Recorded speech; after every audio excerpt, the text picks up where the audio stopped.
Alright guys, HyDra again, so I hope you're doing well and enjoying all day. So CDL Rostermania apparently underway following CDL Major 3 after Miami, with changes going down for at least a couple of teams in the CDL. Which teams might this involve? Where is Mercules going to fall into these discussions, either with Toronto or certainly other teams as well? Dashy responded on stream last night to the rumours around the fact that OpTic might need to make changes. Depending on your perspective, are they going to make a move? Should they make a move right now? Because yes, they have a buffer in World Championship qualification points, but it is far from clear that they are going to make it guaranteed. Very much intro to your thoughts in the comments. Hit the like button if you enjoy. Subscribe if you're new as always. I would greatly appreciate it. Plenty to get into. Firstly, of course, some further reaction to Los Angeles Thieves, the super team, of course, that was formed to win all this type of stuff, finally getting the victory on the board last night. They could be peaking at a pretty good time. Of course, I think even for Thieves, there is room to get a little bit better, but their stage was pretty mesmerizing, really. I mean, I'm looking back on, I think they were 20-3 map count going into yesterday, and they then lost their first two games, so that was then 20-5, but they then won their next 7 in a row. So I think they ended the stage 27 map wins, 5 map losses, Thieves, which is, yeah, pretty tough to imagine there's been too many better stages than that in recent COD memory, and I'm sure they think there's probably areas they can even improve and get better. It is, I mean, I don't want to say scary for the league exactly, because, look, when FaZe were winning everything for the last couple of months, they won the majors, there was a feeling of, oh, you know, FaZe are going to be untouchable. All of a sudden, they've dropped off a bit, their hardpoint fell off, their search wasn't so good, they got top 6. And Thieves can still be a bit vulnerable, but I think the scary thing for the league is that now Thieves have got their win, they've got that pressure off them to some degree, and okay, the pressure's still on, but the community was coming at the whole weekend. I mean, people were saying, looking at the bracket before the tournament even started, that Thieves have to win this tournament. Certainly going into the Saturday and the Sunday, the way the bracket was playing out, yeah, Thieves had to win the tournament, and, you know, the pressure was on them, and they delivered. Maybe that's going to make them even a scarier prospect going forward, but also teams know, you know, the way that Thieves play, they now know that they are really the team to beat rather than FaZe, and that of course carries some degree of additional weight. But it's not like Thieves are going to be untouchable, I think, for the rest of the year, but certainly it's going to be an uphill battle to beat them. Certainly for a team like Surge, like, what they've done is super commendable, especially because where Surge were kind of an organization that, yeah, they would put together a roster such as the one that won with Pred, Sib, Accuracy and Mack back in the Vanguard year. But, you know, super inconsistent, they'd often be all over the place, and they've managed to find a team this season and commit to certain talent that allows them to make back-to-back grand finals. Now, unfortunately, they've not won a map in grand finals yet, and as Nastie says, not sure what to say. Now, I had a quick chat with Nastie after the major in Dallas. Of course, they got 4-0'd by FaZe in the finals, and he said there that he just feels like they ran out of gas a bit, right? Because they had to make the losers run. And it's not easy to do, especially after a tiring series in the winners bracket, a tiring series in the losers bracket. And I think we saw it again yesterday, really, right? They turned up to grand finals. They were competitive the first couple of maps, and then frankly they ran out of steam, right? So I think for Surge, they got to try and make sure next time they make it to the grand finals on the winner's side, because otherwise we might see this circumstance occur again. And we saw it, right? I mean, look at this. After that Vault Control, after that, Thieves then went on to win that map and the next 6 maps in a row that they played anyway to go on to win the entire title. So, yeah, great tournament, really. I mean, the Sunday was very interesting. Ghosty gets his first victory in the end, his first land chip on the board at the very least, right? So, you know, Ghosty gets that off his back as well, and certainly this Thieves team are currently the team to beat as it stands. Scrappy and HyDra, I mean, look, this team was always going to be godlike. I know there's been suggestions mid-season that, oh, maybe, you know, you could upgrade on Envoy, you could do this, do that, but, you know, Envoy's such a talented player and he's a winner, he knows what to do, very rarely makes the wrong play, and I think the entire structure they have is very impressive, right? You know, my understanding was getting this quartet of 4 star players, let's be real, to work together in the right way as a team is not an easy challenge to overcome, right? Like last year, that team at the end of the season, JoeDeceives, look what he's done this year. Kremp has been very good this year, I'd say, as well, despite the fact that Cloud9 are pretty terrible. Nastie, look at the player that he is, and Ghosty. That was the team before last year, and that was a team that they blew up to try and upgrade on paper. But that team last season came 4th and 2nd at the final couple of events. They had a good end to the year.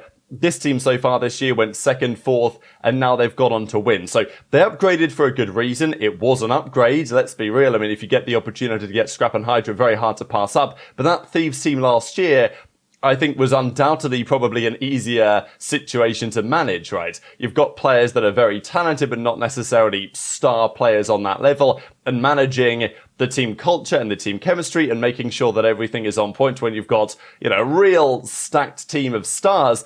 That is a challenge, right? And I think that Thieves have done a commendable job. Of course, Ryan over there as their performance coach, Sender, Shane, and their team manager deserve lots of credit, I think, for making this actually work, because when people talk about super teams, it's not at all a guarantee that it's actually going to work out like that. Often there are more hiccups with these super teams stacked of talent that you need to work through. And if you work through them correctly, you're probably going to win damn near everything. And if you don't, then it's going to, potentially crash and burn. So it seems like Thieves took a little bit of time to get to that situation, but now it feels like they've found something that they can kick on from here for the rest of the season, and potentially for the next couple of years, who knows.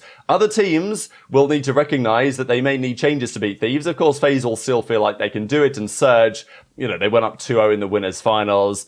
They've got to feel like it's possible. I think Toronto with their full team, they beat Thieves online, of course. Look, Mercules has been phenomenal. I don't think that Beans is going to be dropped out of the team. I don't think he should be. I don't think they should get rid of Insight, in my personal opinion. I know there's been lots of debate on it, what the ceiling of the team potentially looks like. With Mercules, with Insight, with Beans, whatever you might want to do. Look, Mercules, phenomenal talent, potentially a player for the future. But I think that right now, with where Ultra are, I don't think they should make a change, and nor do I think that they will. I mean, firstly, I don't think that they will. Certainly not for Insight. I think that there's 0% chance, in my opinion, 0.5% chance, give myself a bit of leeway, that Insight would be dropped mid-season for a guy like Mercules, or bench mid-season. The Insight CleanX duo has been so effective for so long, and sure, they've not won a world championship together, but they have made a couple of Champs Grand Finals together. I think what they bring to a team often does get somewhat overlooked and underrated, and I think Insight as a player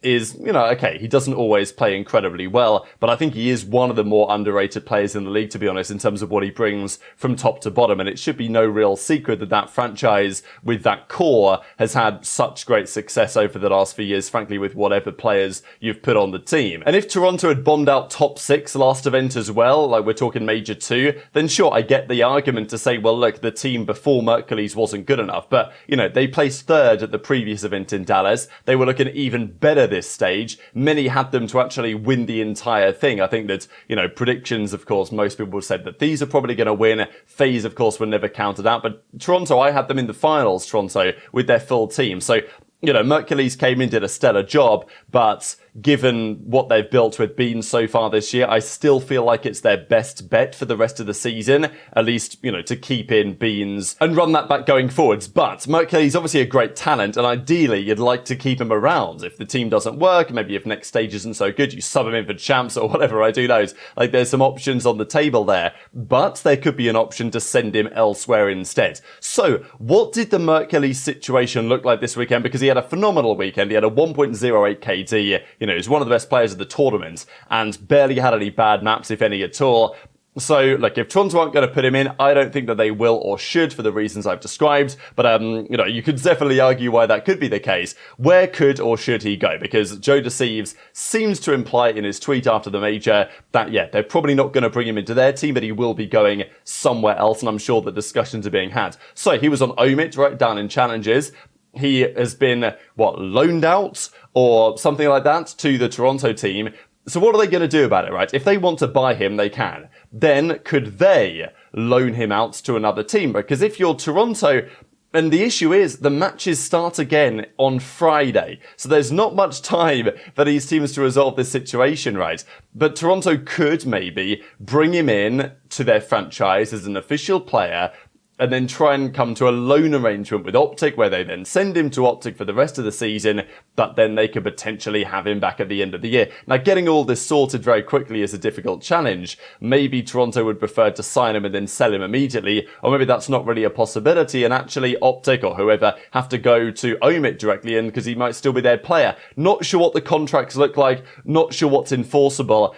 It's a bit of a mess to get this finalized so quickly, but the belief is that, yes, some changes will be happening, and surely Mercules is at the very least in those conversations. Peter's on stream kind of saying, look, this Merc kid's a serious player, but I've got tons of tweets saying that I should be dropped. I didn't even get to play the tournament to even prove how well we could have done that weekend if he was in the roster, right? But the question is, which teams actually are going to change? Because there are a couple of teams on the bubble right now. I mean, Falcons could consider it. Will they? I don't know. I mean, let's be real. If they could maybe bring in Mercules they've got to think about it, haven't they, right? Falcons? Maybe not right now, but certainly at some point they've got to think about it, because at the end of the day, they brought in, Nasties and Priester, solid players, world champions, but maybe not the future of the franchise exactly. So with Mercules potentially on the horizon, it's something to look at.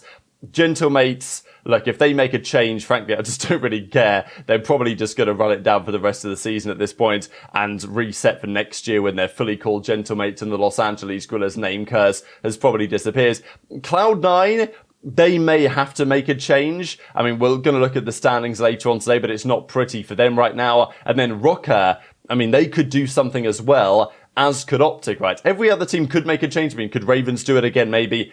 All the other teams probably aren't going to do anything. Boston, you could still argue they can upgrade, but I think their, top 6 is a tough place to place, but I don't think they'll be too mad about the way that they've played lately. They've basically locked themselves up for the World Championship, right? So realistically, you're talking about OpTic, you're talking about Rocker, you're talking about Cloud9, possibly even throw the Falcons into the mix as well. Now, this was a tweet from JP during the weekend after they got knocked out. He said, letdown event from us again. Tired of being the scrim stars, which has got something to say about your own team, especially when, we've not seen every scrim, but it's not like they've been absolutely cooking, right? But you know how it goes. OpTic are fighting in scrims and all this. We've been there before. I'm sure we'll be there again. But, JP says locked in for the final stretch. So what does that mean? And everyone was trying to dissect last night Dashy's stream, whether they're making changes or not, right? Because Dashy obviously during times on the stream was on his phone. He was talking to the chat about certain things.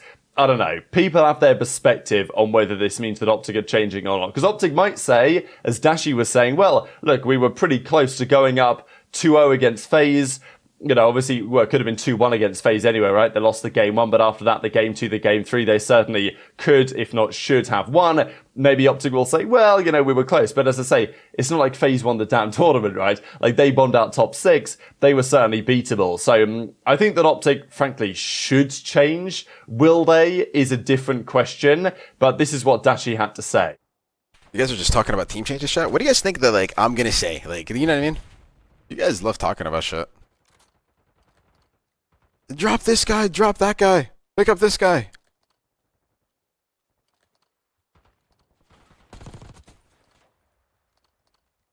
You guys just need to know, though, that, I don't know, I feel like you guys kind of know, but some of you guys don't, but nobody wants to win more than the players on the team. At least me, bro. I can guarantee you, obviously, you guys want us to win and shit, but just speaking on my behalf, I don't think there's anybody that wants to win more than me. Maybe that's not on my team. But even then, I don't know. Yeah, bro, No, I'm dropping Superstar. Go backside. Yeah, backside. Yeah, for sure.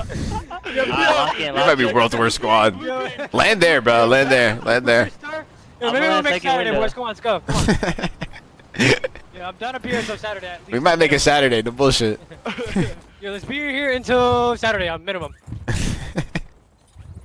Yeah, make sure we lock in this one. I have a flight on Monday. Yeah, I'm actually not booking off my flight for Monday. I mean that I was Yeah, I don't want to change this to you. Come on. I need to change it to past 4 events. Come on, I can't You're going home early every tournament, yo. Come on. Bro, I got the flight as my fucking emergency call. Contact fucking American Airlines. Oh my god. They leaving every Saturday. It's embarrassing. All I've been saying, yo, can you change my flight real quick? I'm not even sleeping after playing before I'm on my flight. I'm on the plane, no sleep, yo. I'm flying back, no sleep, bro. So Vinny Gage, Zuma's cousin, right, had this to say before he then deleted it. The roster changes that I'm hearing are absolutely ridiculous. Expect these teams making changes to be worse than they are now. Mind blown for sure. So, okay, let's dissect it a little bit. What teams are going to be making moves? What kind of moves could they be? So, Rocker have been in the conversation whether they need a change to get to the next level. I think that, look, Geo, Estriel, I don't think they're going to go anywhere. Nero, I mean, again, Nero really has his moments, but maybe Kenny, look, if Kenny didn't like the way that Huke plays, I think there was really no doubt that maybe Kenny and Nero, I don't know what's happening there behind the scenes, obviously, but, you know, just in my head, I'm looking at that Rocket team and I'm saying, is Kenny going to be a big fan of the way that Nero plays the game, and maybe frustrations that he has with some of the times that Nero will just die for no good reason? That's kind of what you get with Nero, and there's going to be upside, there's going to be downside. That is what it is. Maybe there's a feeling that a player with a bit more stability could be an option, but as I say, I've absolutely no knowledge or speculation on this. Or like, there's full speculation. I've got no knowledge on what could be happening there. What else is happening, right? Are OpTic making a move? What's that move going to be? I know that some people are saying, oh, well, if like Cloud9 drop attach and he goes to OpTic and all this, right? Because, interesting, like, if OpTic were to get rid of Skyz and bring in Mercules, I think that's a change that, it may not work, but it's certainly got to be something to think about, and I wouldn't imagine that would be considered a ridiculous change by many if they would be able to, you know, make that happen. So it seems like there are certainly other things going on there behind the scenes right now, but very much interested in your thoughts in the comments, because, you know, what Dashy said about the team, obviously he's not going to say, oh, we're making a change or we're not making a change, but maybe there's a possibility to read between the lines to some degree. And then this tweet implies that there's at least a couple of teams, if not more, making moves, and Vinny doesn't think they're very good ones. So very much interested in your thoughts in the comments. We'll find out what these teams are doing in due course. Hit the like button if you enjoyed, subscribe if you're new, take care, and I'll see you next time.